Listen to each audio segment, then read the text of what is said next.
Welcome back. Well, back home on the Lal Street on Friday, the markets ended in the red on Friday because the Sensex was down about 0.2%, whereas the mid-caps outperformed a tad bit because if you look at the index, the mid-cap index was up around 1.18%. Bank Nifty also managed to close in the green, though the Sensex and the Nifty down just marginally. In fact, we made quite a bit of recovery when it comes to the Bank Nifty because that one recovered around 172 points from the day's low. But Nigel, that was about Friday. Today, as you were pointing out, Eicher was trading weaker. For starters, SGX Nifty was suggesting a tad bit start in the red. How are the other cues looking as? Well, a couple of points, Anisha. On a day-to-day basis, we've been tracking two cues really. One is the dollar index, how exactly is the currency space moving out there. And crude oil prices have moved up a tad bit. We'll get to that in just a bit. But for the past week, after the big rally we saw in the previous week, well, the Nifty ended with some gains. Even the mid-cap index gave you returns of around 1%. So the bulls will be very, very happy. After the big rally we saw, you're having some kind of consolidation with the positive bias. Great news actually out there. The FIs, after very, very long, they bought close to around 600 crores. That's the best number we have seen in the last couple of months since mid-September 2019. And the FIs on the whole, it appears that they're getting a little bit bullish, at least in the derivatives market. The only live indicator we have, in a market is that you're looking at the premium on the Nifty futures. And that moved up to more than 35 points from around 16 points. That was one of the indicators telling you someone's adding long positions. And at the end of the day, the data as well suggested the same. Because the FIs, they added close to around 4 longs for every 1 short. They bought calls big time. And in fact, they wrote puts big time. The most bullish you can ever get, So that appears that the FIs, they're buying a little in the cash market. And in fact, they're getting a little bit more bullish in the futures market as well. In fact, in the past week, they added a good amount of long positions. This is in the past week. They wrote close to around 10 puts for every one call position. And on the whole, they wrote 24,000 put contracts. The put writing for me is the most, positive sign coming out there, telling you the FIs believe there's a bit of a base in place. And at the start of the series, we talked about the FIs being net short. Yes, they still are net short, but the net short positions have come down quite drastically. So it was at around 70% net short on the index. That's come down to around 62%. You're always looking at the PCR. At one point of time, the PCR had moved all the way to around 1.2, 1.1 odd. Now it's getting towards the higher end of the range. So around 1.6, 1.7 odd. That's when we see a bit of a breather coming in for any sort of a rally. The important point you're looking at on the upside will be at around the 200 DMA. On the downside, the bulls, they managed to defend the 10,004 odd mark. So they'll believe that they have the bottom in place as well out there. Just a quick word in terms of the currency space, Anisha. We have been talking about the rupee pulling back from around 74.5 to around 72.5.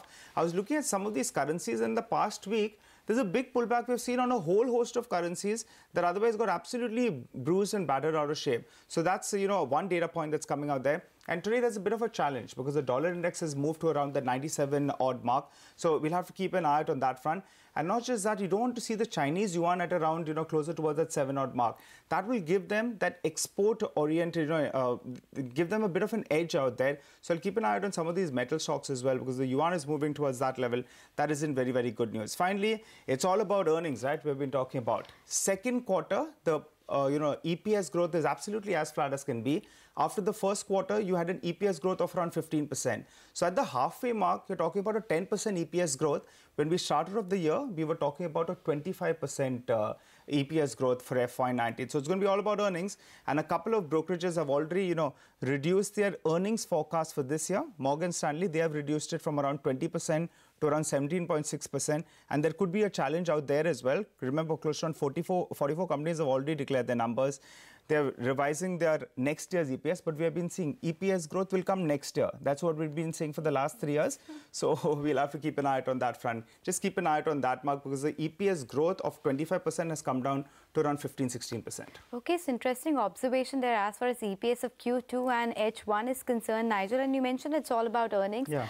In terms of the earnings reactions and the expectations, what should we watch out for today? We'll keep an eye out on Titan. First look, it looked very, very disappointing. The EBITDA number came in much lower than what the street was working with. But on the con call, a couple of adjustments out there. One was that they made some provision for the exposure they have to the Island FS Group of around 29 crores is the provision they have made. Exposures around 150 crores. And also they're talking about some inventory valuation loss, which they expected to be reversed in subsequent quarter. Adjusted for that, then the operating profit looked more or less in line. Most brokerages are positive. Some of them have trimmed their earnings growth for this year, though. So let's keep an eye out on that one. Wokat, well, the numbers look pretty good on a low base, double-digit top-line growth. You had the EBITDA number as well that came in higher, so good news for Wokat out there. And otherwise, we're keeping on results out today. Plenty of results. I've got quite a busy day. We have Coal India that comes in there. Eicher Motors will be thumping along. You'll have Britannia. Shree Cement as well comes in there. And Auto Pharma that used to be part of the Nifty. So a whole host of mid-cap stocks as well as large caps come out of their set of numbers. And finally, in terms of non-earnings, stocks in focus, we'll be keeping an eye out on Natco Pharma. They're talking about, a buyback at a price of around 1,000 rupees per share and total amount 250 crores. Okay, Nigel, thank you so much for running us through all the cues that are set up for the markets today, as well as the stocks that need to be in focus. But let's also hear out what Ashwini Agarwal, co-founder and partner of Ashmore Investor, had to say about the market trajectory going forward. Aggregate Nifty valuations are still not in a mouth-watering territory. They're probably at a 10-year average or a 15-year average, but they're not at -1 standard deviation where you can, thump the table and say that, look, the bottom is behind us. So valuation-wise, things are still not inexpensive. And the earnings story isn't looking good. I mean, if you look at the current earnings season, revenues are up 20%, EBITDA is up 10, 11%, but earnings aren't up.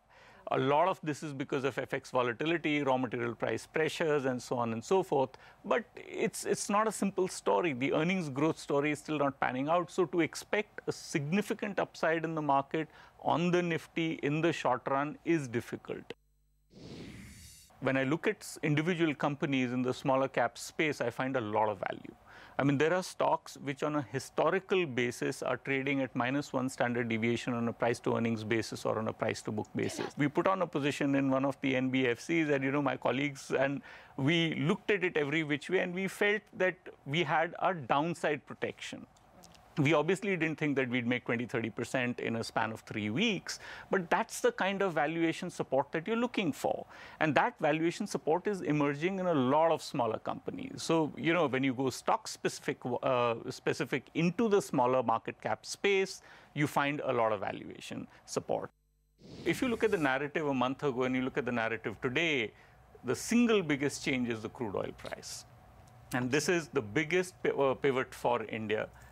The crude oil is down by about 20%. That fixes a lot of things. I mean, it gives you essentially about $50–20 billion on the current account balance as a delta, which is fairly large. Yeah. So sentiments are up. Well, it's a fag end of earnings, so we'll slip into a short break. You come back, we'll tell you what to expect from Britannia and Coal India.